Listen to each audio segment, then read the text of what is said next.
Hello my dear friend, अपने YouTube channel पर रचना academy में आप सभी का स्वागत है। राजस्थान थर्ड ग्रेड की जो शिक्षक भर्ती है, इसका नोटिफिकेशन आपको जल्द ही देखने को मिलने वाला है और इसका एग्जाम आपको पता ही है 2026 में है। 17 से 21 जनवरी तक आपका एग्जाम चलेगा। ओके, तो ये आपका राजस्थान स्पेशल क्लासेस चल रही थी, तो उसी के आगे कंटिन्यू हम क्लास कर रहे हैं क्योंकि चैप्टर वाइज से एक एक चैप्टर आपका खत्म करवा रहे हैं। तो राजस्थान की मृदा अपरदन एवं संरक्षण, तो ये आपके एनसीईआरटी बुक से ही है। और अगर और भी किसी एग्जाम राजस्थान तैयारी करो तो उसके लिए भी वीडियो इंपॉर्टेंट है। तो थ्योरी जानेंगे और साथ में क्या है ट्रिक और साथ में एमसीक्यू भी करेंगे। तो चलिए फिर स्टार्ट करते हैं। एंड वीडियो आप लोग क्या शेयर कर देना, लाइक एंड चैनल को सब्सक्राइब। इसका पीडीएफ आपको टेलीग्राम पे मिल जाएगा और टेलीग्राम का लिंक डिस्क्रिप्शन में डाल देंगे, वहां से इसका पीडीएफ भी आप प्रोवाइड कर सकते हैं। प्लीज वीडियो को आप लोग शेयर नहीं करते हो तो प्लीज वीडियो को आप लोग शेयर कर देना, लाइक एंड चैनल को सब्सक्राइब जरूर करना अगर चैनल पर पहली बार विजिट कर रहे हैं। तो चलते हैं अपने टॉपिक पे। चलिए टॉपिक देख लेते हैं। अब उसी के आगे हम कंटिन्यू रख रहे हैं। तो मरुस्थलीय क्षेत्रफल क्षेत्र जानेंगे क्या कौन से होते हैं, तो जानिए आप थोड़ा। तो ये मुख्य मरुस्थलीय क्षेत्र है। जैसे थार मरुस्थल कहाँ का है, तो भारत का एकमात्र बड़ा मरुस्थल है जो राजस्थान में क्या है स्थित है। ओके, कहाँ स्थित है, तो याद रखिए कि राजस्थान में स्थित है थार मरुस्थल और भारत का एकमात्र सबसे बड़ा मरुस्थल है। सहारा मरुस्थल जो हो जाएगा विश्व का सबसे बड़ा गर्म मरुस्थल है, ये अफ्रीका में है। कहाँ है, तो ये अफ्रीका में है। गोबी मरुस्थल जो हो जाएगा एशिया में, मंगोलिया और चीन में। ठीक है, ये कहाँ कहाँ है, तो याद रखिए एशिया में, मंगोली और चीन में। काराकुम और कलिजुम ये जो है मध्य एशिया में है। और अटांटिका अटांटिक ये शीत मरुस्थल के उदाहरण है। ठीक, किसके उदाहरण है, शीत मरुस्थल के उदाहरण है।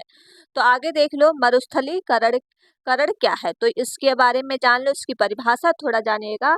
ठीक है, उत्पादक भूमि का धीरे धीरे रेगिस्तान में बदल जाना।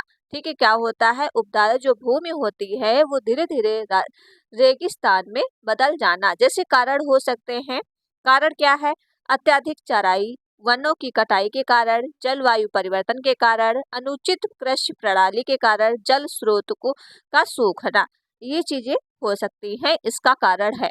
तो राजस्थान के मरुस्थल विकास से जुड़ी योजना कौन कौन सी है, तो याद रखो इंदिरा गांधी नहर परियोजना, ये आई थी राजस्थान में सिंचाई सुविधा उपलब्ध कराना।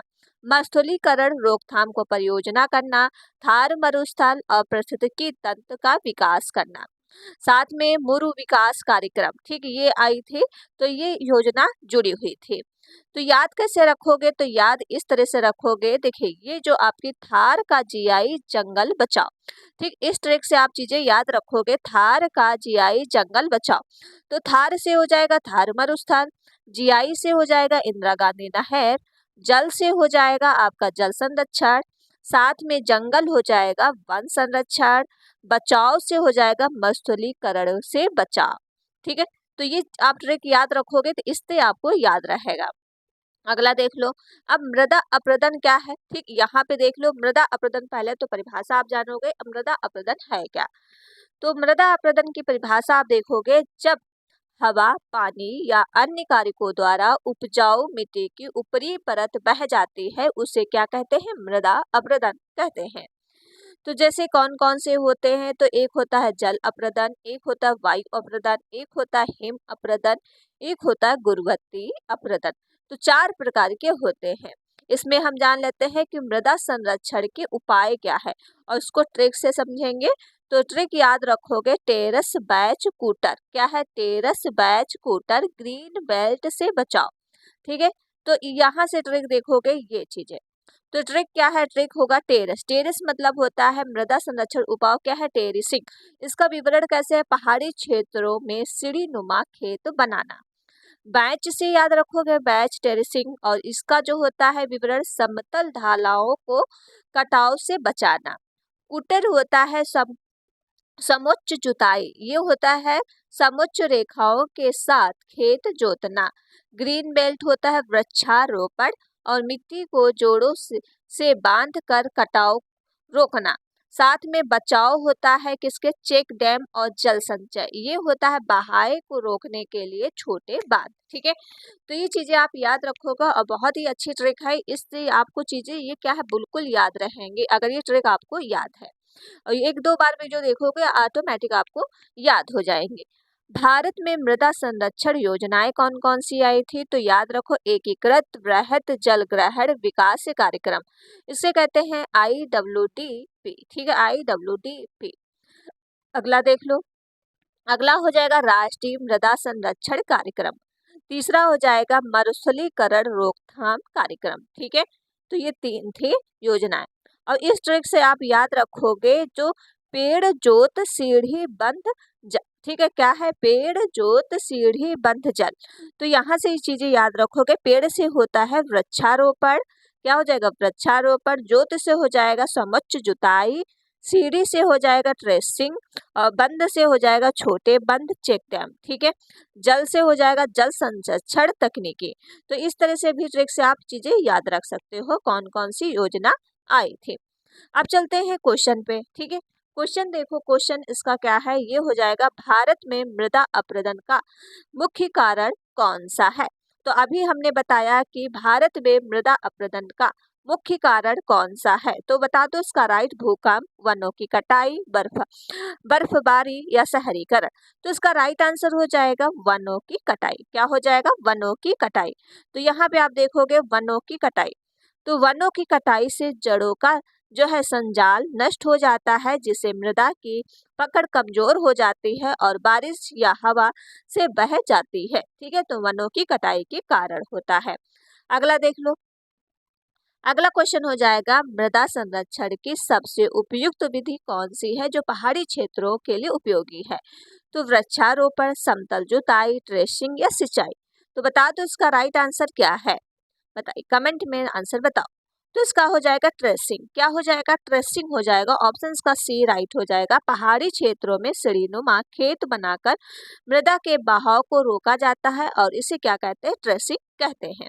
ओके, अगला देख लो, अगला हो जाएगा आपका क्वेश्चन है समुच्च जुताई का मुख्य उद्देश्य क्या है। पूछा गया समुच्च जुताई का मुख्य उद्देश्य क्या है। ओके, तो बता दो इसका राइट आंसर क्या है, जल संरक्षण, मृदा अपरदन रोकना, फसल उत्पादन बढ़ाना, अधिक खाद का उपयोग। तो बताइए समुच्च जुताई का मुख्य उद्देश्य क्या है, तो ये हो जाएगा इसका मृदा अपरदन को रोकना, ऑप्शन इसका बी राइट हो जाएगा। तो यहाँ पे देखोगे समुच्च रेखाओं को समांतर जुताई करने से वर्षा का पानी तेजी से नहीं बहता और मिट्टी का कटाव कम होता है, तो इसका मृदा अपरदन को रोकना। क्वेश्चन नंबर आपके पास हो जाएगा 4, भारत में राष्ट्रीय मृदा संरक्षण कार्यक्रम किस वर्ष शुरू किया गया। तो किस वर्ष शुरू किया गया था, 1953 में, 1962 में, या फिर 1972 में, 1985 में। तो बता दो इसका राइट आंसर क्या है कि मृदा संरक्षण कार्यक्रम किस वर्ष शुरू किया गया था। तो ये हो जाएगा 1953 में, ऑप्शन इसका आपका जो है फर्स्ट राइट हो जाएगा। तो यहाँ पे देखोगे तो वही चीज दिया गया है 1953। ठीक है, चलो अगला क्वेश्चन देख लो। क्वेश्चन नंबर अगला हो जाएगा निम्न में से कौन सा मृदा अपरदन का वायुवीकरण है। तो वर्षा, बर्फ, तेज हवा या जल भराव। तो बताइए इसका राइट आंसर क्या हो जाएगा। तो इसका राइट आंसर हो जाएगा तेज हवा। क्या हो जाएगा, तेज हवा, ऑप्शन इसका सी राइट हो जाएगा।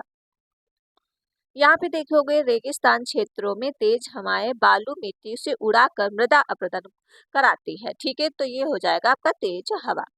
अगला क्वेश्चन देखो, अगला क्वेश्चन हो जाएगा ग्रीन बेल्ट का निर्माण किस उद्देश्य से किया जाता है। तो फसल बढ़ाने से, जल सहेजने से, या मृदा अपरदन रोकने से, या तापमान घटाने से। तो ये हो जाएगा मृदा अपरदन को रोकने से। ठीक है, ऑप्शन इसका क्या हो जाएगा आपका सी राइट हो जाएगा। ओके, चलिए अगला क्वेश्चन देखो, क्वेश्चन नंबर आपके पास हो जाएगा 7, बुंदेलखंड क्षेत्र किस प्रकार की मृदा अपरदन से प्रभावित है। तो बताया गया है इसमें बुंदेलखंड किस प्रकार की मृदा अपरदन से प्रभावित। तो पवन अपरदन, जल अपरदन, या हिम अपरदन, या रासायनिक अपरदन। बताइए इसका राइट आंसर क्या है, बुंदेलखंड किस क्षेत्र प्रकार की मृदा अपरदन से प्रभावित है। तो ये हो जाएगा आपका जल अपरदन। क्या हो जाएगा? जल अपरदन। ऑप्शन इसका बी बिल्कुल राइट हो जाएगा। देखिए, बुंदेलखंड क्षेत्र में भारी वर्षा के कारण जल द्वारा मिट्टी का बहाव अधिक होता है। ठीक, बुंदेलखंड में क्या है? भारी, बहुत ज्यादा वर्षा होती है। आठवां क्वेश्चन देखिए, क्वेश्चन नंबर 8 हो जाएगा। भारत में वर्षा जल संचय की पारंपरिक पद्धति टाका किस राज्य का प्रचलित है? अब टाका जैसे टंकी बनाई जाती है, क्या टाका होता है? एक तो जो है जमीन में ही उसको पक्का करा लेते हैं और छोटा सा यहाँ पे क्या है होल कर लेते हैं जिससे पानी निकलता है। और ये जैसे छतों का पानी होता है, बारिश का पानी होता है, तो सारे पाइप इसी में लगा देते हैं, फिर उसको उबाल के क्या है पीते हैं। तो ये कहाँ के लोग करते हैं? तो राजस्थान, क्योंकि राजस्थान में पानी की कमती है इसलिए। ओके, ऑप्शन का फर्स्ट राइट, बी राइट हो जाएगा। क्या हो जाएगा? बी। तो यहाँ पे देखोगे टाका, टाका वर्षा जल संग्रहण का एक पारंपरिक तकनीकी है जिसे घरों की छतों का जल और भूमि टंकी का एकत्र किया जाता है। ठीक, एकत्रित किया जाता है। तो ड्रिप सिंचाई पद्धति का मुख्य लाभ ही क्या है? अब ड्रिप सिंचाई कम मजदूरी या कम समय, जल की बचत या अधिक उत्पादन। तो ड्रिप सिंचाई की उत्पत्ति के लाभ क्या है बताइए? तो ये हो जाएगी जल की बचत। ठीक है, जल की बचत। ड्रिप सिंचाई का जो लाभ होता है जल की बचत। देखोगे यहाँ पे ड्रिप सिंचाई पद्धति को पौधों से जड़ों तक बूंद बूंद पानी पहुंचाता है जिसके जल की अत्यधिक बचत होती है। ओके, अगला क्वेश्चन देखो, क्वेश्चन नंबर आपके पास नेक्स्ट हो जाएगा। जल ही जीवन है श्लोक किससे संबंधित है? तो बताइए इसका राइट आंसर क्या है? ऊर्जा संरक्षण, मृदा संरक्षण, जल संरक्षण, वनों का संरक्षण। तो जल ही जीवन है तो जल से ही रिलेटेड होगा, जल संरक्षण। ठीक है, ऑप्शन इसका आपका सी राइट हो जाएगा। अगला क्वेश्चन है आपके पास, जल का कौन सा स्रोत सबसे अधिक उपयोग में लाया जाता है? तो वर्षा का जल या भूजल या नदियों का जल या समुद्र। देखिए, सबसे अधिक जो प्रयोग में लाया जाता है वो होता है वर्षा का जल। ऑप्शन इसका फर्स्ट राइट हो जाएगा।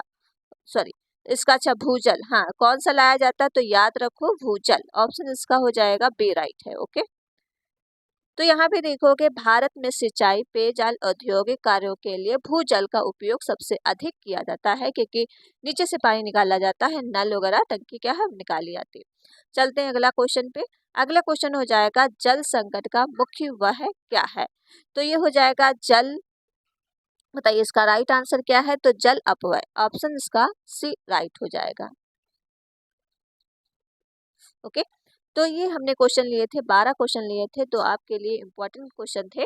और थ्योरी आपने देखी और ट्रिक देखी, तो ट्रिक आप एक दो बार जरूर देखिएगा तो इससे आपकी चीजें याद हो जाएंगी। ओके, तो चलिए फिर वीडियो यहीं तक रखते हैं एंड वीडियो आप लोग क्या शेयर कर देना, लाइक एंड चैनल को सब्सक्राइब। मिलते हैं नेक्स्ट वीडियो में। Thank you friend.